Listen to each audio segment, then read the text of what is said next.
So on this episode of the Refinery, we're talking about change. How do you navigate change? How do you deal with change? And all that fun stuff. Check it out, guys. How about this? Is this better? There we go. There it is. There What'd we you go. Yeah. What'd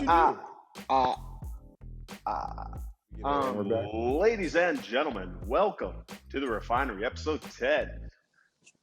Brandon G. Alexander, Jon Gorski, and me, Colt Prattes. Welcome, everybody.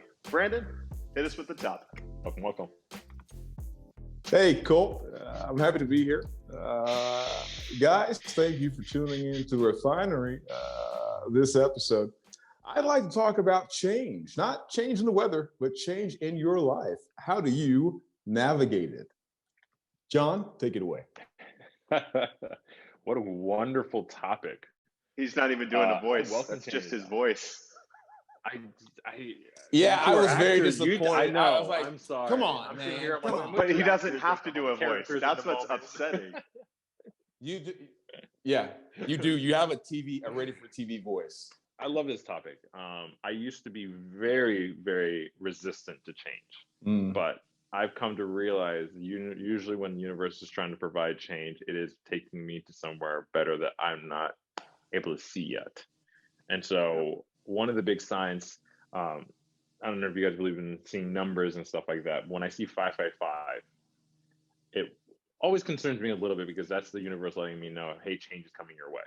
And it came a lot in March of last year, and it came a lot in May of last year. And that's when COVID happened and a lot of shit changed.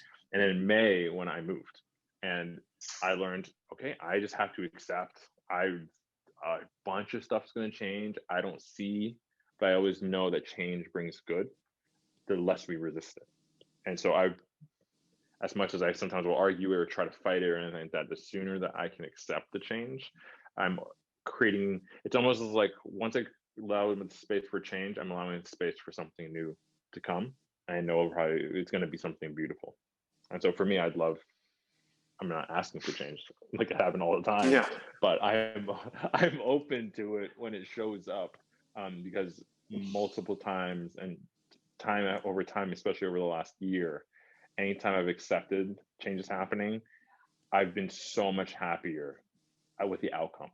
Like I didn't want to move, but me moving and staying with two friends who you met this past weekend, Brandon, staying with them for a month. Like how often can you stay with two of your best friends for a month and live in their house while they have a baby? And then to move in with two friends now that like are family, like this, I would never imagined this, but the sooner I accepted it, like I'm super grateful.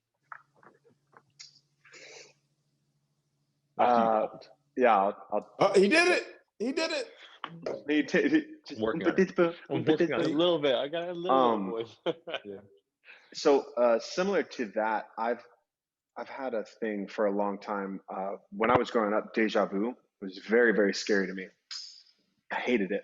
Until I met Ange, and she gave me a kind of different perspective, because what I always thought of it like, and maybe this is my kind of obsession with mythology and those things. For some reason, I thought that deja vu meant that was this is a very crazy thing, but it's childhood brain, and it is what it is. But I thought that deja vu meant this is the last moment that I experienced the last time. And so this is what I have to, like something after this, I have to get right.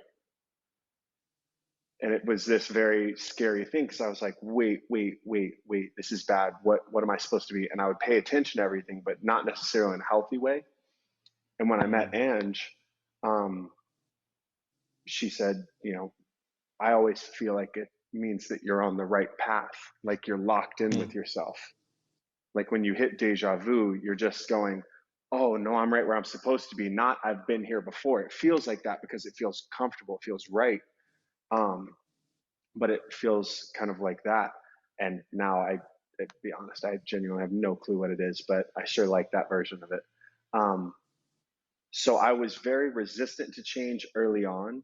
And then because of my lifestyle, because of being a performer on tours, and also just like growing up in a home where I was going between my mom's house when it was just me and her to my dad's house, and then my mom's house when it was my mom and my first stepdad, and then my dad's house, and then my mom's house and my second stepdad. And like, it was just always a very transient thing. That relationship, those relationships, then being a performer on national tours, you know, fucking, you're in 50 states in 2 years, you know what I mean? And you're staying all over the place and you're living like that. So I got to this place where I felt that my control was in change. My ability to change, my ability to live in whatever the fuck was happening became my sense of control. And so I think that I deal with that part of it really well. But again, the deja vu part still hits me every once in a while, where that thing, when you see your sign, when you see your 555, you get kind of nervous, but kind of excited. When I have that deja vu, I go, all right, I'm in my path. What part of it am I doing right? Like, just like, there's something about that is hard. It's really hard to not try to figure everything out, especially when everything's constantly telling us to figure everything out / let everything go all at the same time. I'm just lucky that I have a constant. I have 3 little constants, you know, and so home has been our Jeep for 3 years and various apartments around the world, and for 10 plus years, 11 years. Like, I think that's what grounds me, and that's the only way that I deal with change. So that's a jumping off point. Home. You've got home even when you may not have a physical home.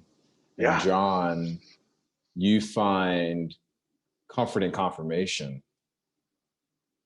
You know, I think those are 2 things I think for anyone who's listening, they can look at and say, if they're going through a change right now in their life, you know, maybe you got to look at what's home for you, even though for a lot of people, change has to do with moving. For a lot of people, it's like, I'm leaving my apartment. I'm leaving the place that I grew up in. I'm leaving my job. And that's where this whole thing came from, which is, you know, a lot of people don't know that I work for a construction company and that's what I do, like in between NewAgeGents and acting. Like, that's the bread. That's like what pays the bills, X, Y, and Z. And he's pretty flexible. He's great. He's a great guy to work for and work with in regards to time and how I spend my time. And if I, you know, need to do something on my end, he's not really pressed for me to be there. But I made a decision that it is time for me to really fully walk away from it. Like, I wanted to honor my grandfather. Part of this was I wanted to honor my grandfather because he was a master carpenter. And I said, well, I would love to get into construction. So for a month or 2 months, I was hanging doors downtown in condos. And it was the most random thing ever. And it was just like, this is different. This is definitely like, hey, yo, Jim, let me get a sub. Yeah, let me get a number 5.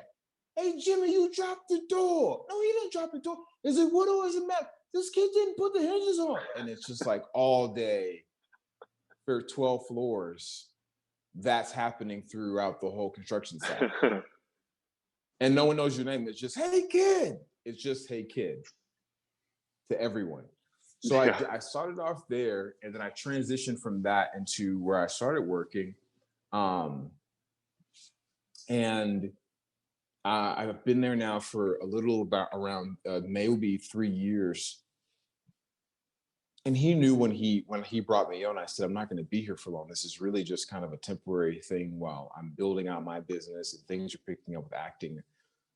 But I need something right now that I'm learning a craft, because that's the one thing I was always taught, is to learn a craft, learn something that you can have for the rest of your life. And I can guarantee you now, from power tools to a level to all those different things, to even now having a design eye, or learning to have a design eye, that skill set that I've built and grown into will forever be with me. But I had to say, what's happening next? I prayed about it. I meditated. I sat with it, and it was, you got to leap. You got to leap. Build your other boat. Don't just jump into the ocean. Build the other boat. Build whatever that boat is, so that as you cast this one out to sea and you're ready to transition, that boat is ready for you to hop into. And so over the years, I've been building that boat and building that boat and building that boat and saying, okay, I think it's time to leave this boat and get into that boat. And that boat being fully balls to the wall with my acting career, because that's what I want more than anything. The mission of NewAgeGents will forever be a life mission, but acting for me is the thing that is like burning in my belly to just give my all to, and it's just like a relationship. It's just like a relationship. It's like, if you don't give your all to your partner, you may never know what that relationship could have been, because you half-assed it. You gave a little bit. You gave a little bit of time, a little bit of attention, a little bit of this, a little bit of that. You weren't really giving you. So I felt that way with acting. I've always flirted with her, but I never really fully gave her my heart. And I finally said, I'm ready to give you my heart. And I was like, fuck, this change is going to be tough. This change is going to be a tough one. And as I thought that, I was met with so much grace and so many opportunities, because I surrendered. So I was like, I want to talk to you guys. I want to talk to y'all about change, how you navigate it. And then also, what's one thing in your life right now that is changing, that you are currently facing?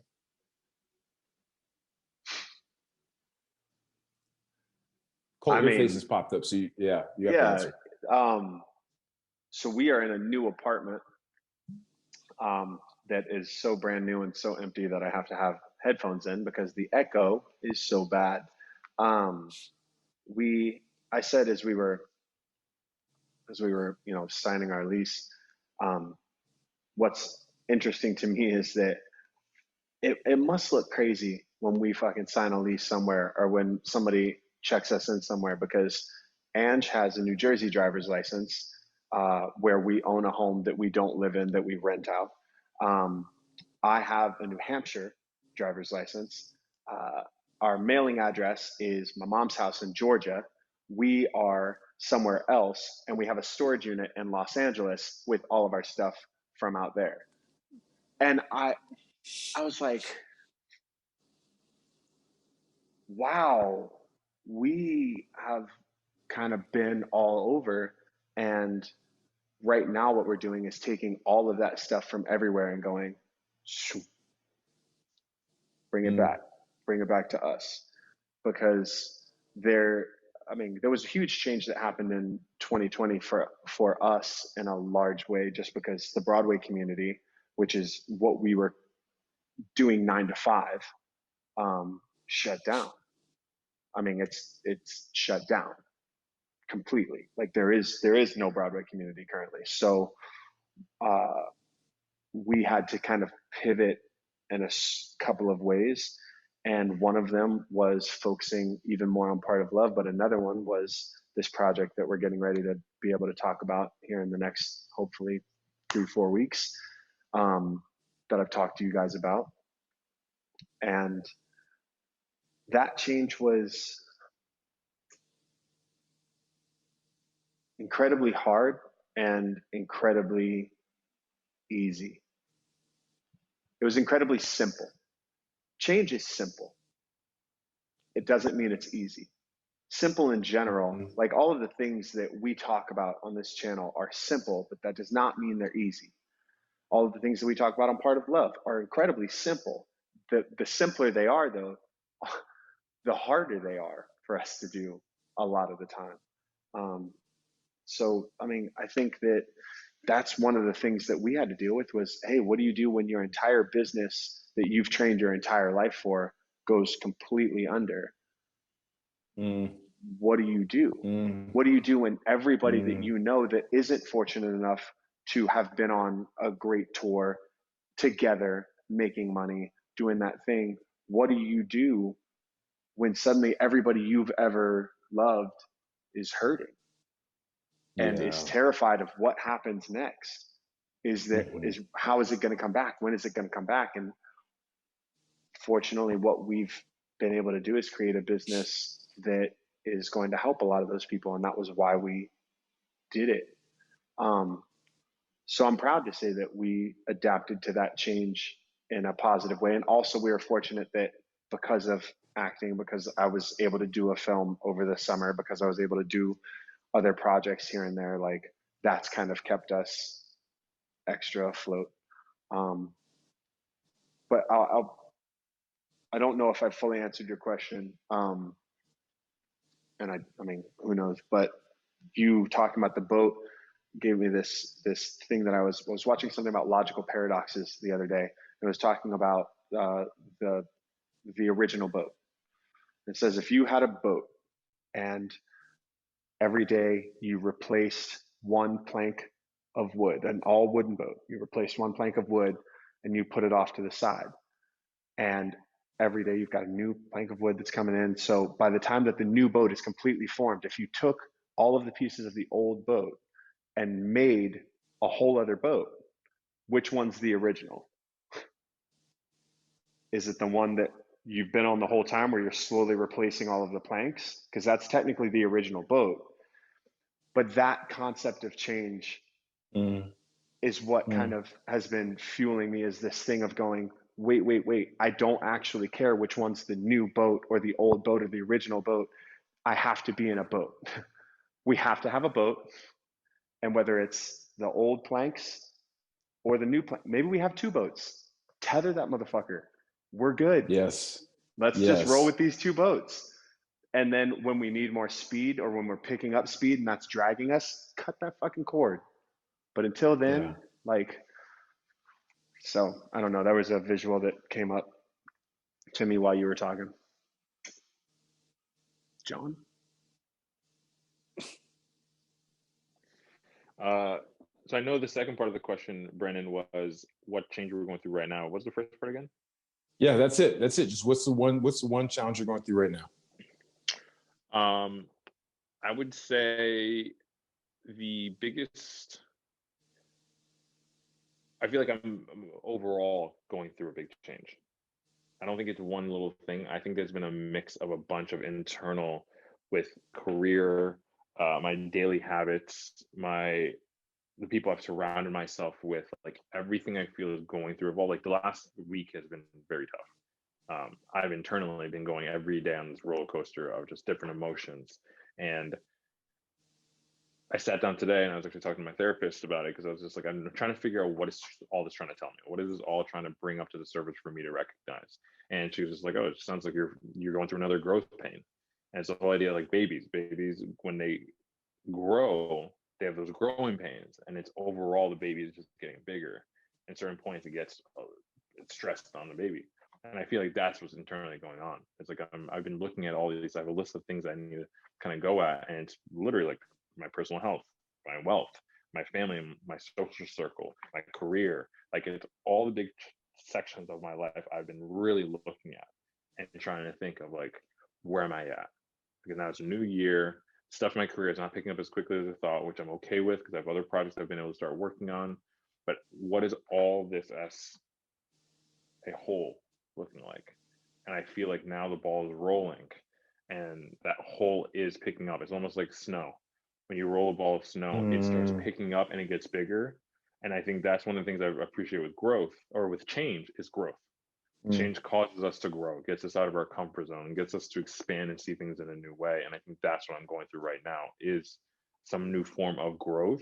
So like right when you asked that question, in my mind, like literally like, what exactly can you pick on this? And I was like, there isn't one thing, because none of the topics have big changes. Like I'm not doing a big career change. I'm not doing any big health change or wealth change, but all of it's getting the tweak to the next level. Like my wealth, I remember the biggest focus was save. I want to get to a place where I can really make investments. Now I'm starting to look at investments. I remember my health was a big thing where I was like, just freaking work out every day, even 20 minutes. now I'm actually fine tuning what that workout is going to look, because now I have bigger goals rather than just creating the habit. Same thing with the people I'm surrounding myself. I'm looking at these relationships and being like, which ones, like, are these helping me grow, or are these any of them pulling me back? Like, where am I at with this? So I think it's overall a big circle, like, whole that's helping me evolve as one piece.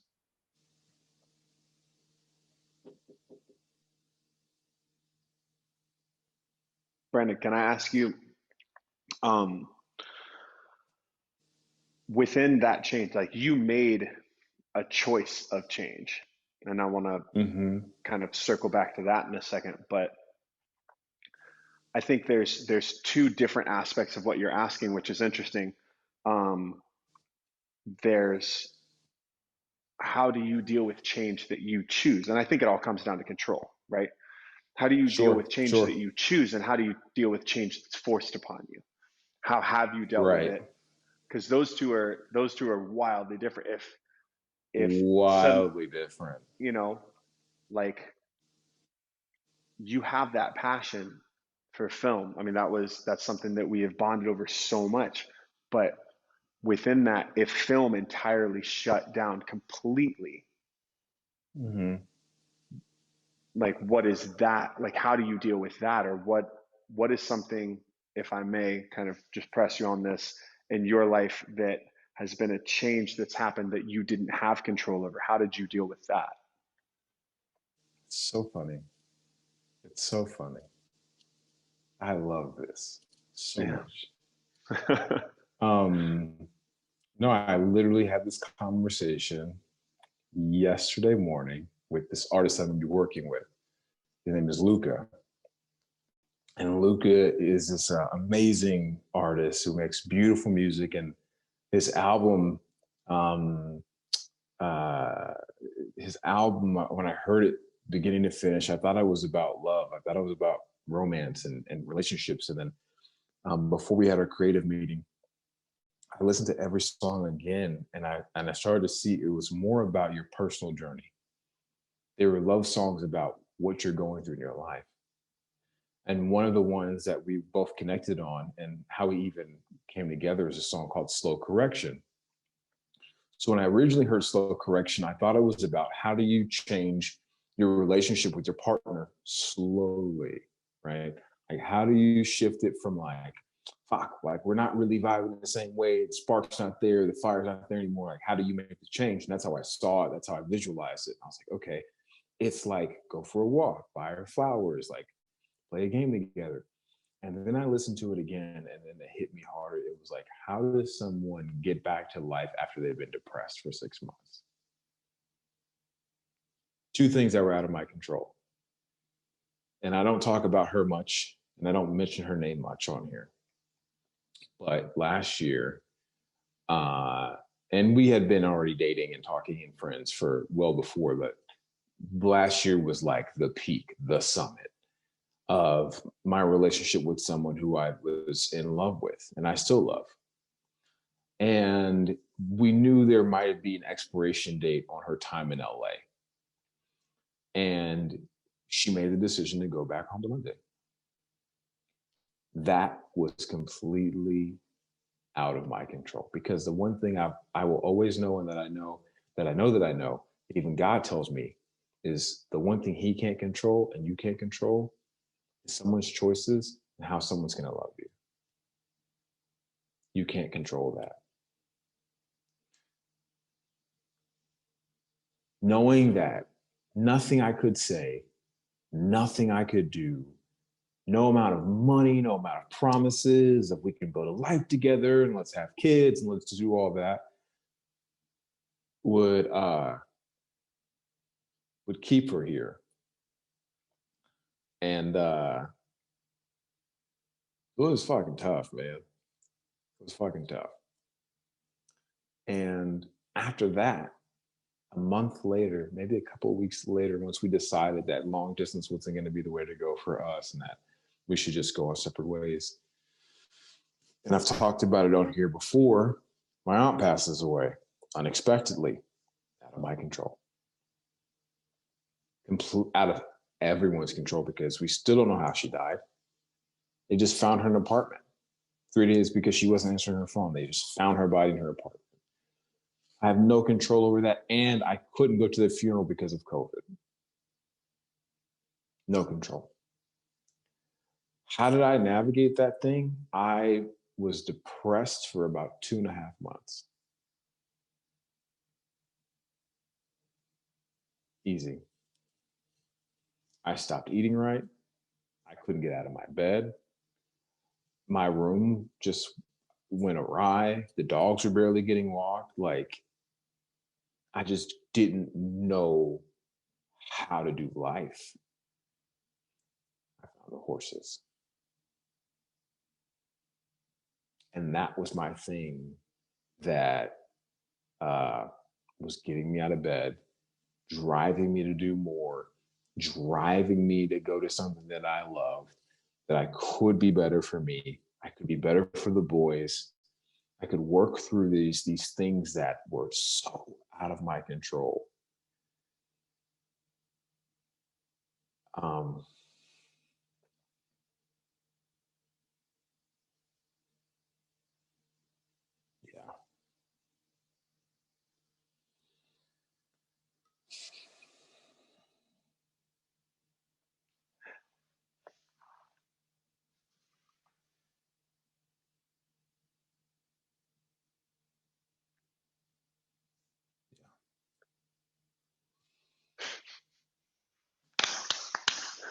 Ah, it makes me so fucking happy. I'm like so red right now. I'm sorry. That's that right there though, Brandon. That's love. That is, you took some initiative, not just for yourself, but for those that you took responsibility for, right? There's something so special in that. And I think that I may be wrong about this, you knew about your love for horses before this, or your Way admiration. before. Yeah. Like, Way before. it's Yeah. like John, like when you go get that skydiving license, when you're up at the DZ and you're just popping out 13.5, like just by yourself on a fucking Saturday afternoon, you're it's going to be something totally different, right? Than I have done that thing once, because that again, it gives you a little bit of control back. And Brandon, you finally accepted, no, I need to. I mean, the first time when you look at a horse's eyes, like you understand there's just there's something else. There's something else there. And I Yeah. can only imagine your relationship with Baron Austin has changed completely by way of that. Yeah. And I'm so happy to hear that. And I think that for me, that is the unintentional roundabout back to what we talked about last week, kind of in the sense of you saying, like, this is what you were unintentionally after. That's the thing. You have to find that change. You took your time to mourn. I think this is one of my favorite things I've ever heard about death, which is, for one, the only thing that makes life worth anything is the fact that death exists. Yeah. If not, then why would anything be special? It's that's kind of the taken to the extreme concept of, if it were easy, everybody would do it. Like, Right. yeah, if we, but what I love about that is you took time to mourn, and then, I mean, you found a way to celebrate your life. You Yeah. found a way to move through that and to give love. And man, the pictures that you send us and the videos, come on now.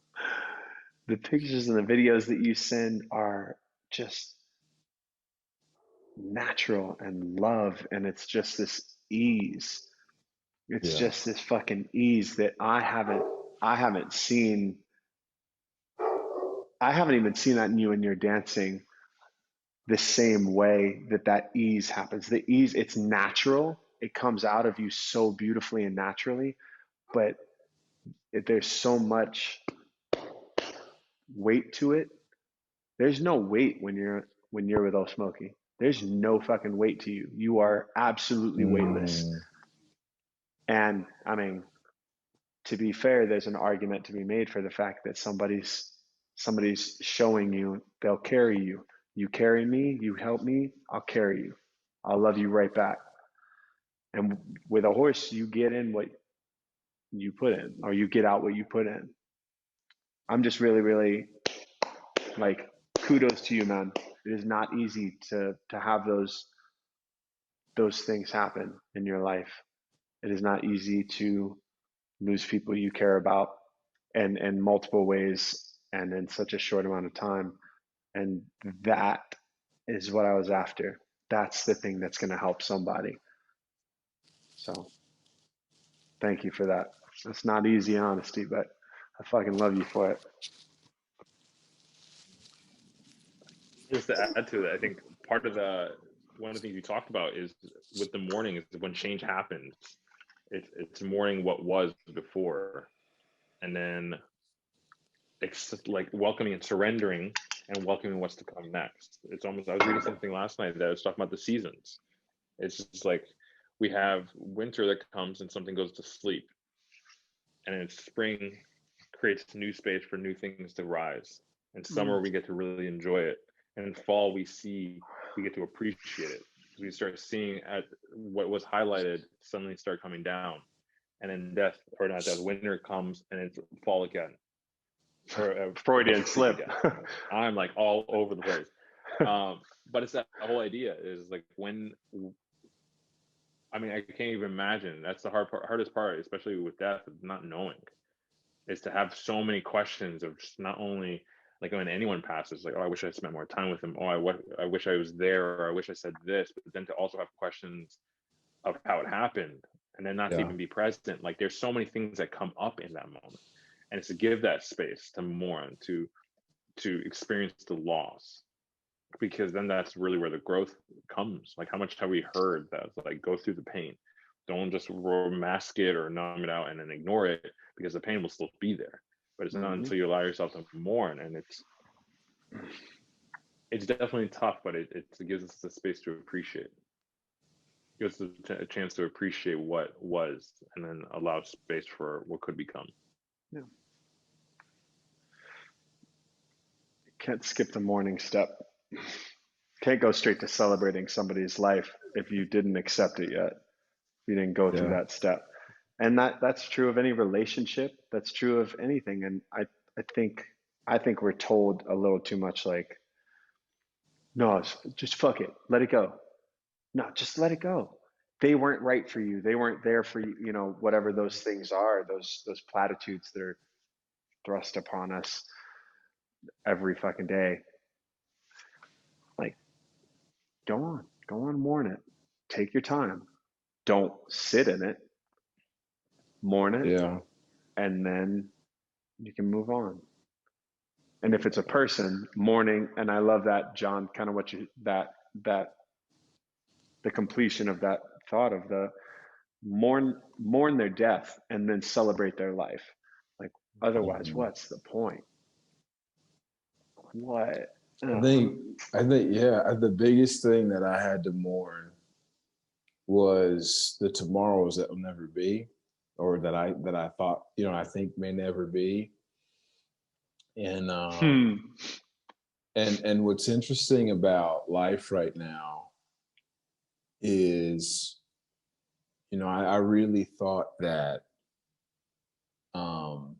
money and saving and success, and we talked about this before, which is things being kind of in an order, that next for me is like, just take off in acting, just fucking take off. You're just doing your thing, and now you're 40 and you've met your wife and whatever. But I was praying about it, and I was like, and what I heard was, you understand purpose. And now that you understand purpose, you're in a space where I can bring that. You've created space for that woman to come in. because you understand what it means to have purpose in your life. You know that you're here for something bigger than you. And I was talking about this the other day. I said, Eve didn't come until Adam had purpose. God didn't give Adam a job. He gave Adam purpose. And then he said that it's not good for this man to be alone. Because no matter what purpose you're doing, if you're striving or you want love and you believe in love and you believe in family, God will bring your helpmate, will bring that person. And it's not about just pushing you to go be successful. It's like you just might need that person who can make you laugh and keep you grounded and keep you and keep you honest and keep you vulnerable and keep you real. And the one thing I appreciated about her so much was that I was more branded with her than I've ever been with anybody. I could be lumberjack in the fucking backyard chopping wood. I could cry in her arms. I could love my dogs. I could dance with her. I could cook her dinner and she could cook me dinner. I could cuss and not be scolded for it. And I could also pray with her and read the Bible.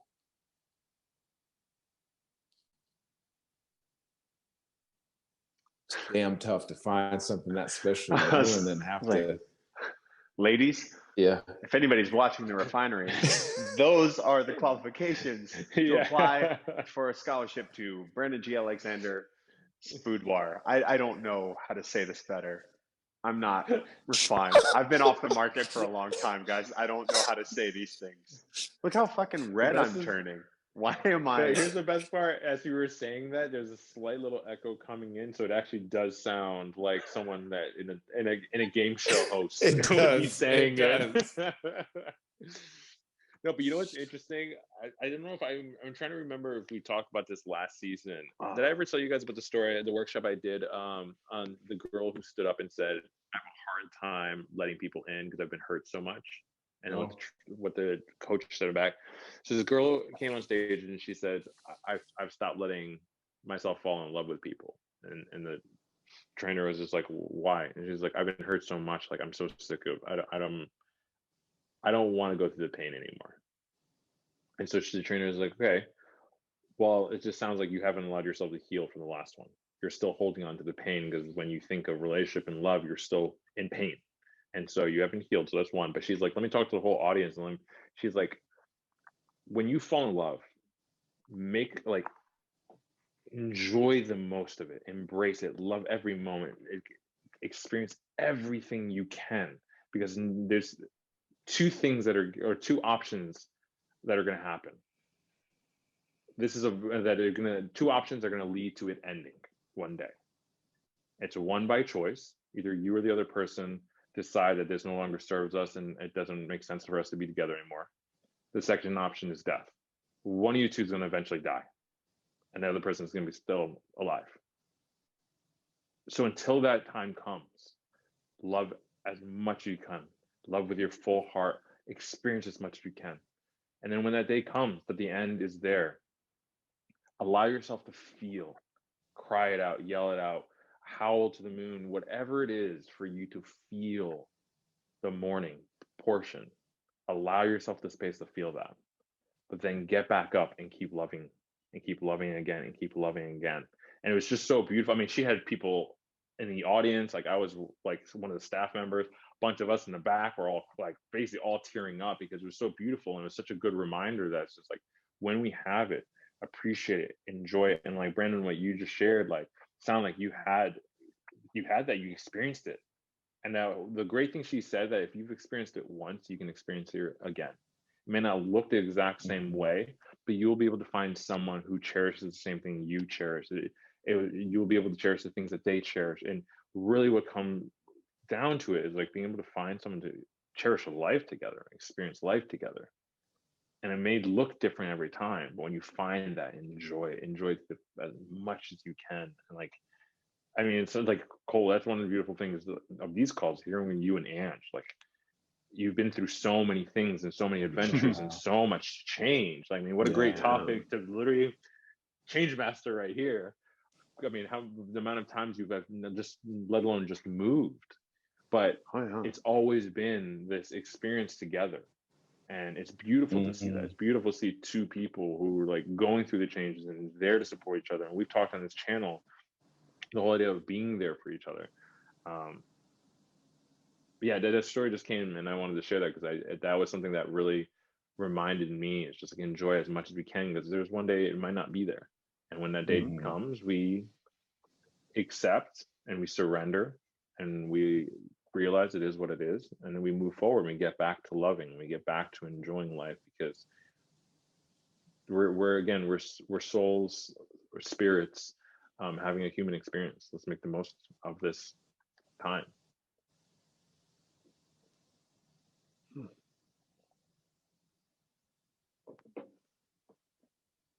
I don't even know where you go from there, to be honest. I don't either, but I don't want it to be over. Like, it was so, I know I might have to be, but that's some bullshit. Y'all just out here making points. I will say, the amount of times I'm so grateful for, I feel like I mentioned before, I'm a better man because of you two guys. I learn from you guys not only every week on these calls, but the conversations we have offline and watching what each other is doing. Like,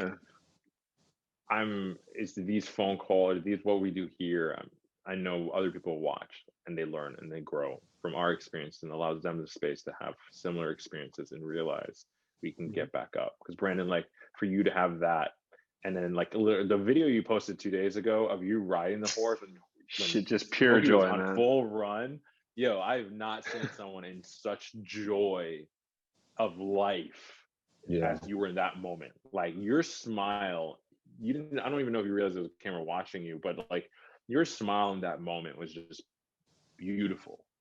So to know that you've been in that situation, you've been in love, you've had that, but yet you were able to find joy in life again. Like, that's the beauty in it. That's the roller coaster of life. We get up, we ride it through, up and down. Yeah, I just think it's, as McConaughey would say. Oh shit, hit me. Yeah. No. They were yellow lights. They weren't green lights. They were yellow lights. They were totally yellow lights of slow down here, pay attention here, slow down here, pay attention here, take a right here, go straight, stop at that stop sign. I want you to roll through. When you roll through, you're going to hit a right. When you hit a right, you're going to find a little place called joy. I want you to sit there for a little while. And I didn't think it would be born. That's kind of beautiful, right? How this whole thing comes full circle all the time. But I didn't think this joy that I have would have been born from a place of depression, of sadness, of lack of motivation for life, of uncertainty, of this fog that I was in. But in all of that, I was able to really still see those signs that were pointing me in a particular direction to say, okay, well, she's in London. I can't go to North Carolina for the funeral. I got to do something. I got to figure something out. Okay, well, fuck, I'm just going to go get on the horse. That right there, though, is what I love the most.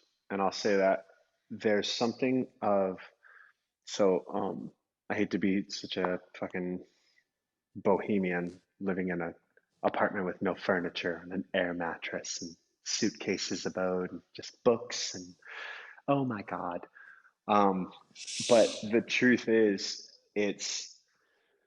there's something I feel best about my art, my writing, when I am hurting and I can't do anything but just look at it and be like, God, fucking come on, and like write it down. So we had, and we'll talk about this off, like details of it off camera. But we had some very big projects that ended up not coming through, and we found out after waiting for a good amount of time, we found out, and like I woke up to one of them at 1 a.m. and then I woke up to the next one the next morning and was like,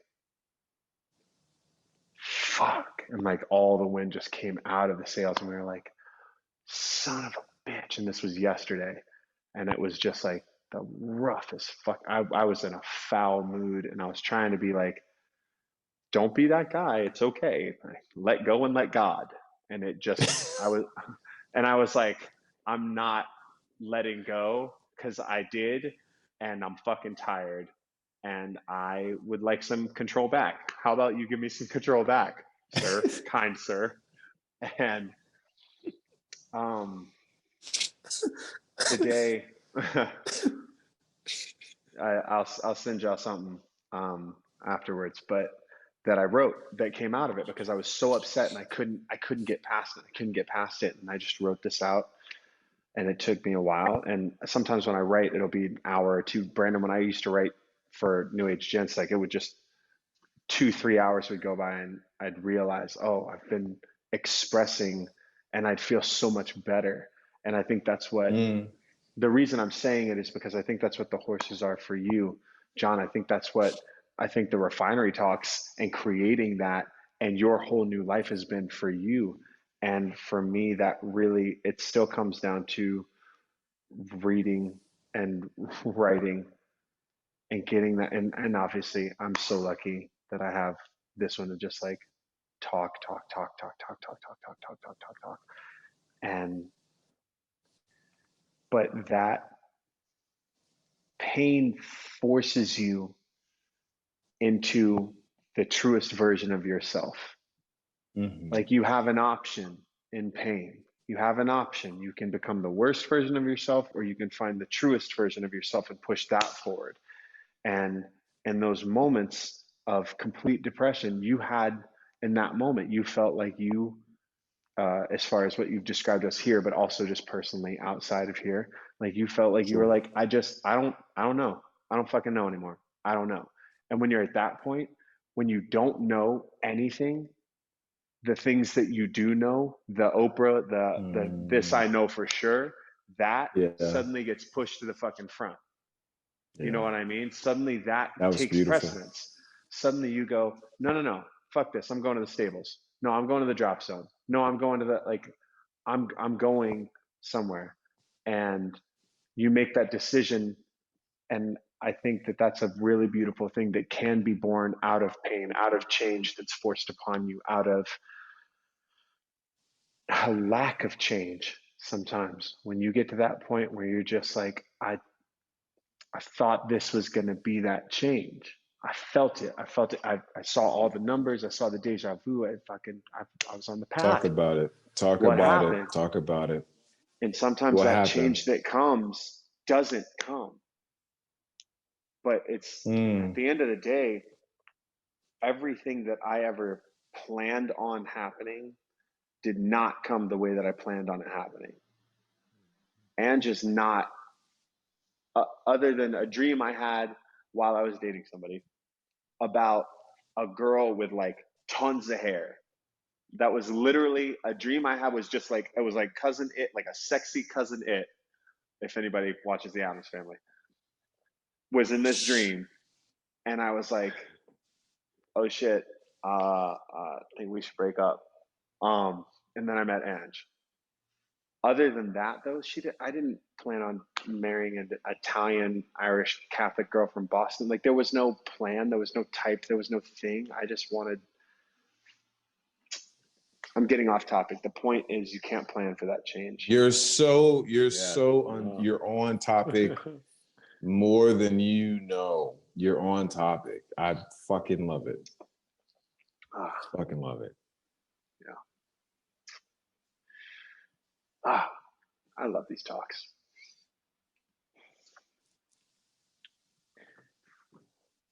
I'll throw one of. Oh, go ahead. I was going to ask you, Gorski.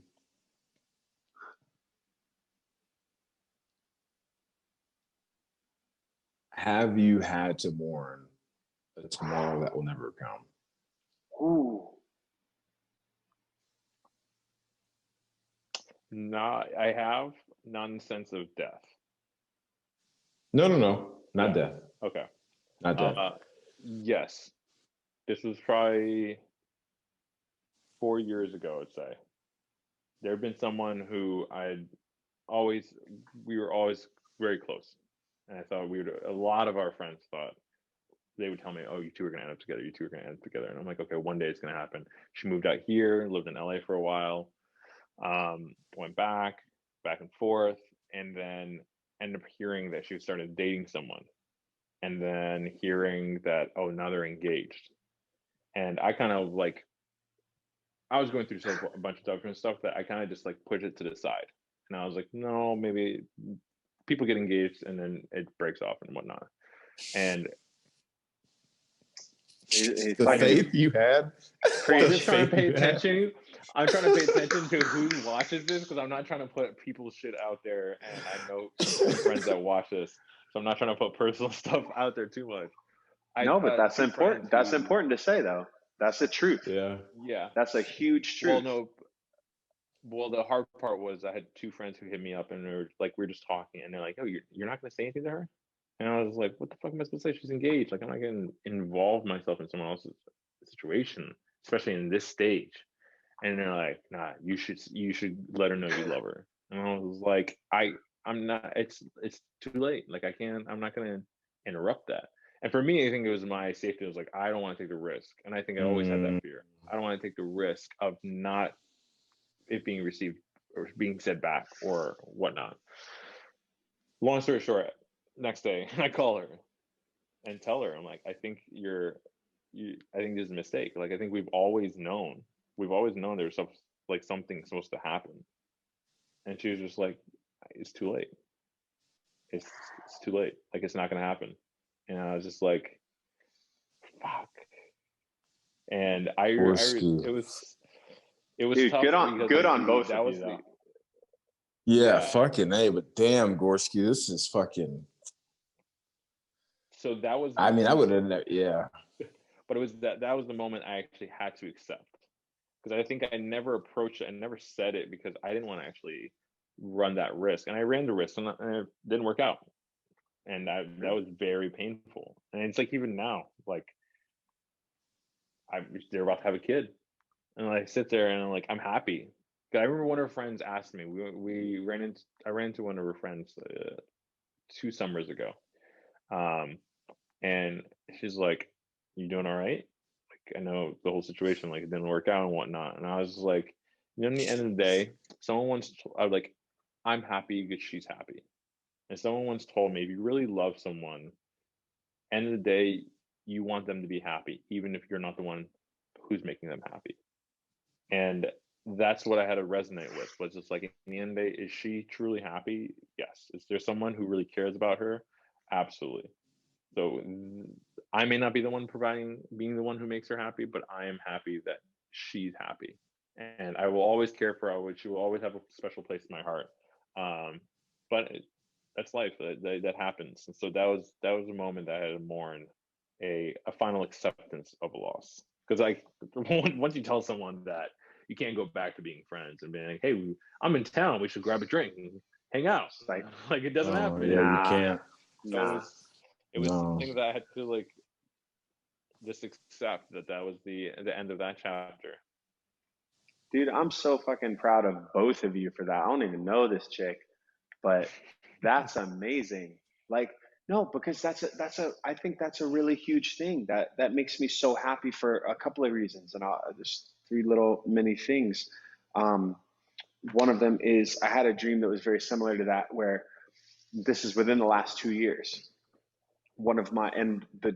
Dreams can be the person you are in your dreams. It's not always the person you want to be in real life. Like, you're like, these decisions that I made may not be things I would like everybody to know. Like, they're dreams. But I thought we weren't bullshitting, so I'm not bullshitting. No, I fucking love it. And I'm gonna go on and grab some more whiskey while I'm at it. So this is a first. I love the camera actually zoned out, so like almost all the way to you. Ladies and gentlemen, I got a full camera crew doing a rack focus over here. Yeah, this is a first here at the refinery. We've never had anyone walk away. There's a really good chance, about a 5% chance, he will keep this. There's a 95% chance he'll cut it. All right, there's 100% chance I'm keeping it. Yeah, definitely keep it. Only because you said that. Now I've got to keep it. So I had this dream, and my first really important girlfriend, my college girlfriend, came to me in a dream, and we dated on and off for a few years. And she came to me, and what felt like very real life, she looked at me and she said, I miss you. I want you back. I want that thing that we're supposed to be together.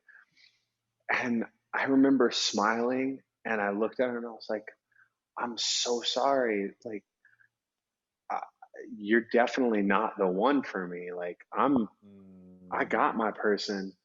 Like, she's everything. You know her. You guys, like, no, you're wrong. And I'm so sorry that you feel that way, but you're wrong.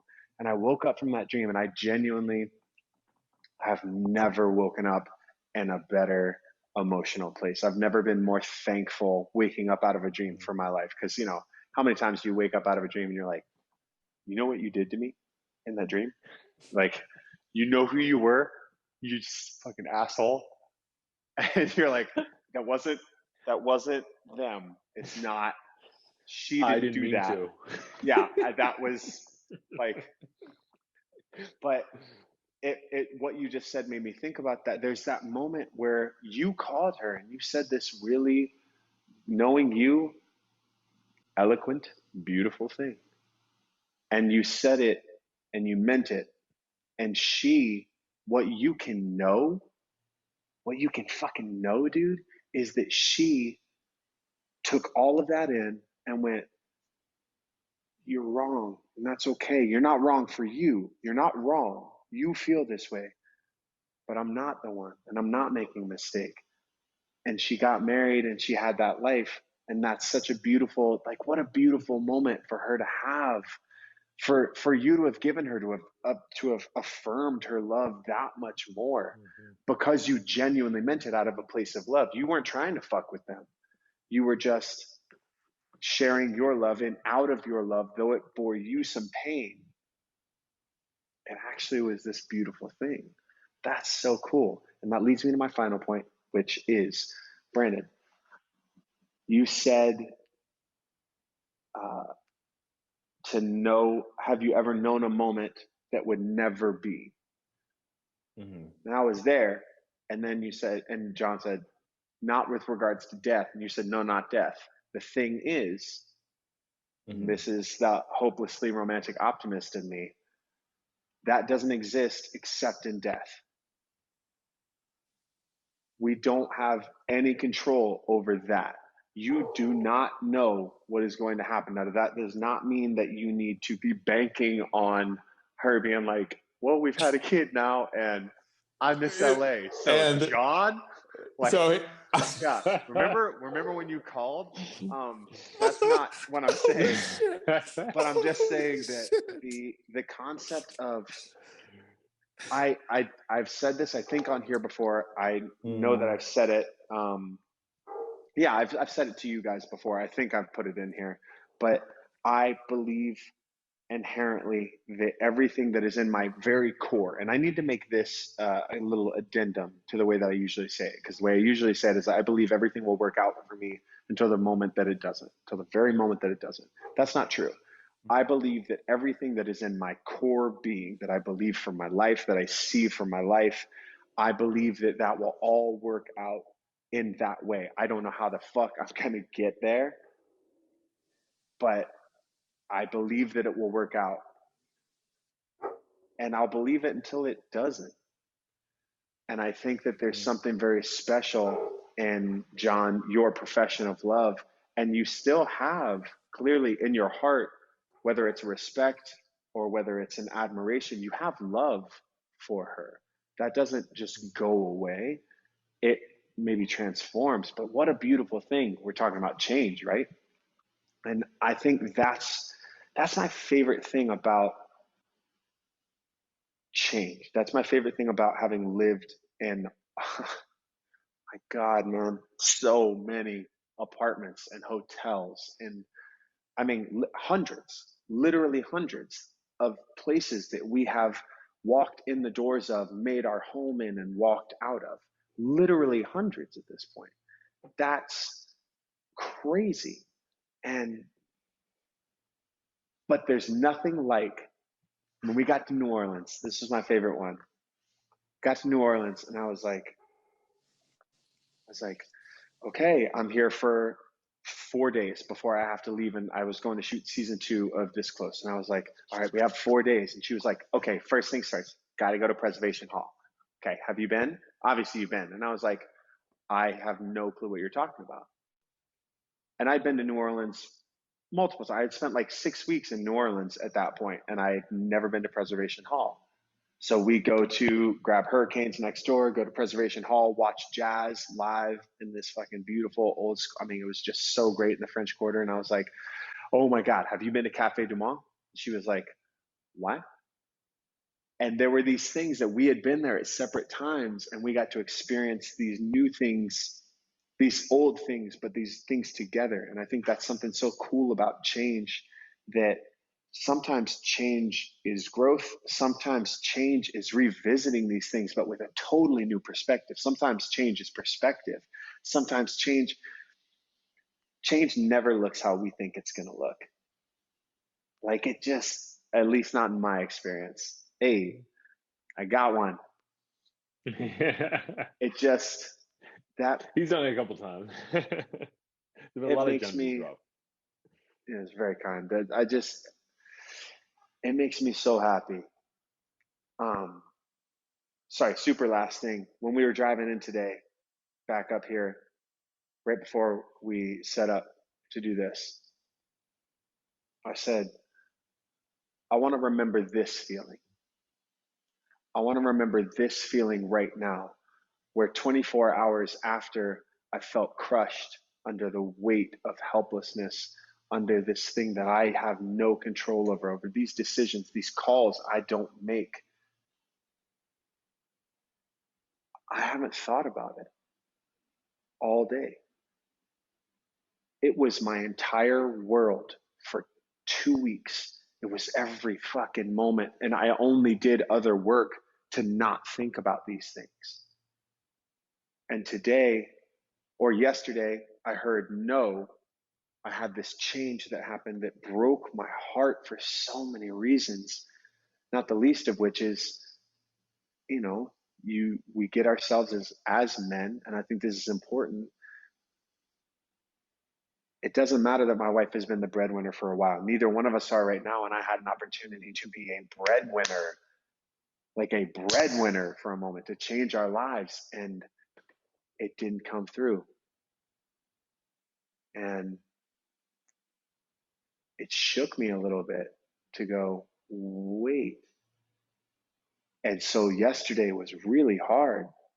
And then today, to know that I haven't thought about it, that I woke up, took her to the doctor because she had to get a shot in her back, had to get taken care of, took care of her, did some other shit. I put my foot down and was like, nope. I'm going to do what I can, because I can't control that. I can't control that. I can control everything up till there, but I don't control all of it. But it's a beautiful thing to go, change, for one, is constant, but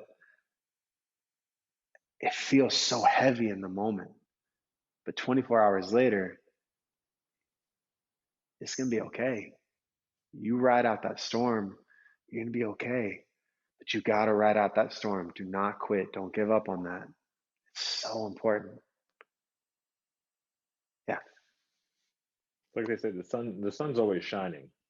You just have to get through the storm. The sun's still there. We'll see the sun again. Yeah, I like that. If you build your house on the rock and not on the sand. Well, you better. Don't you play with me as I unmute. Hey! Hey!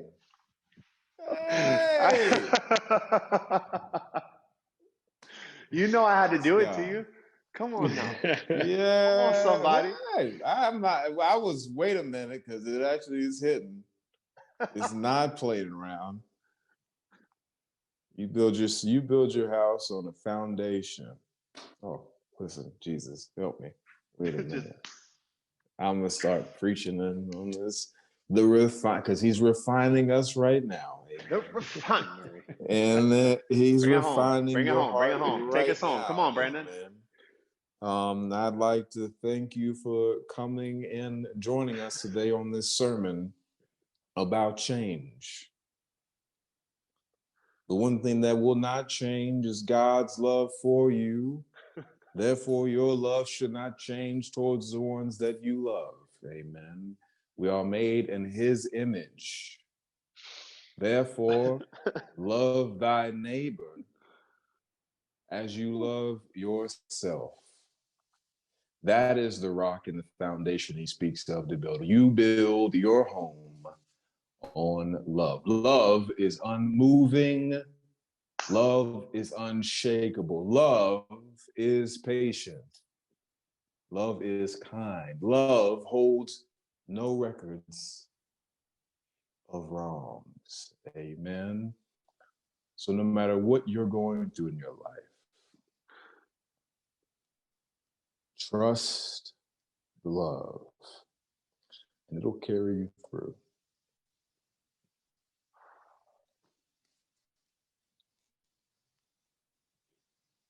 Slow fade to black.